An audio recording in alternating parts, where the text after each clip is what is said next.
Hey friend, welcome back to the podcast this week. I'm excited to be with you and want to chat with you this week about a topic that I think will be really helpful for those of you who have a tendency to feel really chaotic. And if I have any of my favorite creative people listening right now, I'm talking to you. And for the 90% of my listening audience, who is probably female, I'm talking to you. For women who just feel like they have a whole lot on their plate, especially during this busy holiday season, I think this is a topic that you're really going to like. And so, one of the things God's really been doing in my world is he's really been growing me in the last couple of years to understand myself and to understand the way that I'm wired. And of course, there's a lot of ways we can do that by taking a lot of the tests that are very popular right now. There's, the Enneagram is, of course, kind of the one that's the loudest at the moment and got a lot of eyeballs on it. And so it's taking things like that and really having some aha moments about, oh my gosh, that's absolutely how I act or how I behave or who I am, or that sounds just like me.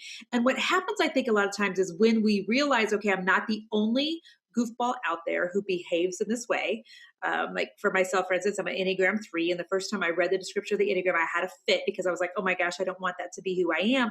But then to realize there's like this whole slew of Enneagram 3s out there who are also going, oh my gosh, I don't want to be that driven, achieving person who just needs to do things for the applause of people.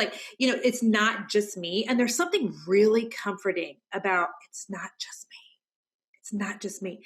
And so, I've been on this kind of self-discovery over the last couple of years where I'm really pressing hard into why do I do the things I do and what helps me to be the most productive, to be the most healthy, to be the most loving, to be the person I most want to be. And so it's been just probably the last 6 months, 9 months or so that I've been using a phrase with Jason, with Mr. Magic.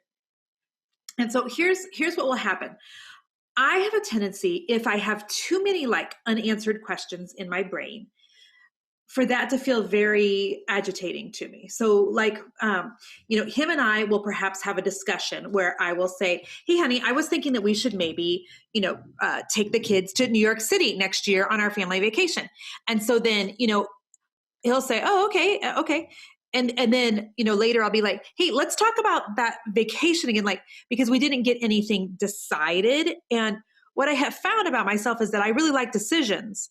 I don't like a lot of question marks looming. And so recently I was, Jason and I are in the process of redecorating our bedroom. And so I had some, I was like, do you like this bedding? Well, should we go ahead and repaint the walls? And what about that family vacation that I know we kind of sort of talked about and it's, not until next year. And do I need to make that ortho appointment for the kids? There was just all these kind of question marks. And I mean, as a married couple, or even if you're single, how sometimes you just have a laundry list of things that need decisions made. And what I have found about myself in the last few years is when I have this list of things that are unanswered, I'm going to call them open loops, that I tend to kind of spiral mentally. I get very agitated and I get very restless. And so what I've been doing in the last, less than a year is I've been coming to Jason and just saying look, I've got to close some loops. And that's what I've been calling it. I've got to close some loops. I'm pretty sure I nicknamed this. I don't think I heard this anywhere else, but essentially what I'm saying to him is, honey, I've got so many things in my brain, so many tabs that are open, if you will, that you've got to help me get some of them closed. Because what I was finding is when I had all these tabs that are open in my mind, I couldn't get myself a whole lot of peace. And when I was asking the Lord about that, I think he shared with me two different things. Number one, when you can't make a decision, you're like, should we do this? Yeah, or maybe not, or yeah, or maybe not. You're double-minded, right? You haven't come to a decision. You're thinking both ways. And so, James, in the book of James, it says that a double-minded man is unstable in all his ways. And I was also being reminded of the scripture, and I know that it wasn't talking about indecision. Okay, let me just say that. That's bad Bible theology. But there's a Bible scripture in Hosea that God was reminding me about that was essentially saying that my people perish for lack of knowledge. Now, they weren't talking about open loops in their brain, by the way. But I was thinking about how those open loops in my brain make me feel very unsettled. And it's the lack of knowledge about what are we doing today? What are we doing tomorrow? What are the things that they need decided on? Can anybody else relate to this? Is it just me? When I had this aha moment many months ago that when there are a lot of things that are undecided in my world, I get very emotionally upset almost on the inside. And it makes me feel antsy, and it makes me feel not safe and not settled. And when I look at that scripture, my people perish because of lack of knowledge. Like, I want some knowledge about where we're going, what we're doing. And it's not that I'm, being controlling or anything like that. I just don't like living. Like, picture those like cartoons with like all those question marks above their head. That's how I feel sometimes like I'm living when I'm a mother of 4 busy children and running a very, profitable, busy business with, employees and contractors and all the things. And people need decisions from me. And the book people need decisions from me. And the conference people need decisions. And friend, so here's what I wanted to encourage you with on this Monday morning. The holidays are literally like 5 minutes away. They're like 5 minutes away.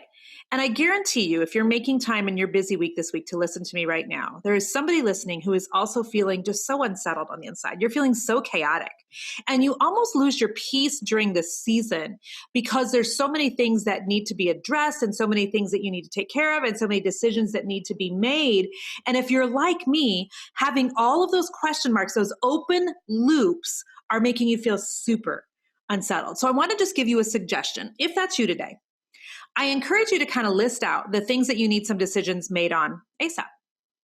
And then I encourage you to literally like pick up a phone or go have a coffee or sit down face to face with your spouse and have some conversation. Because what I have also found in the last couple of years in trying to figure out myself is that I am such a verbal processor.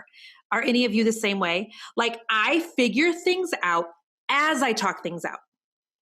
So here's what that looks like. That looks like when I have issues, it usually serves me best to have a conversation with someone about that issue, about that situation, about those open loops, about all the question marks. Because as I talk to somebody, it's like just having somebody as a sounding board. And Jason knows that sometimes he's just my sounding board. He knows that all he has to do is stand there and nod in the appropriate places, give a yes or a no in the appropriate places. He doesn't even need to necessarily give his opinion. He just needs to be there as a sounding board because as I talk it out, I figure it out. So my encouragement for you this week, if you're feeling super chaotic, lots of open loops in your brain, is to try to sit down and verbally process with somebody and try to decide on some things. And my second suggestion is talk about and try to decide on the things that are the simplest the first. The reason is when you do that, like make sure you're in a good place mentally. It's not 10 o'clock at night when you're already so exhausted, you have zero, emotional ability left. Make sure that you're feeling fresh. It's not when you're sick and you've got crying babies on your lap. Like, make sure you're in a good place. Now start with some of the little decisions, because what happens is when you can make a couple of little decisions, you start kind of feeling like, all right, hey, I got this. I can do this. And it'll help give you, some confidence and courage to make the bigger decisions that you need to. I hope that that's helpful to someone today. Please remember that sometimes you just got to decide.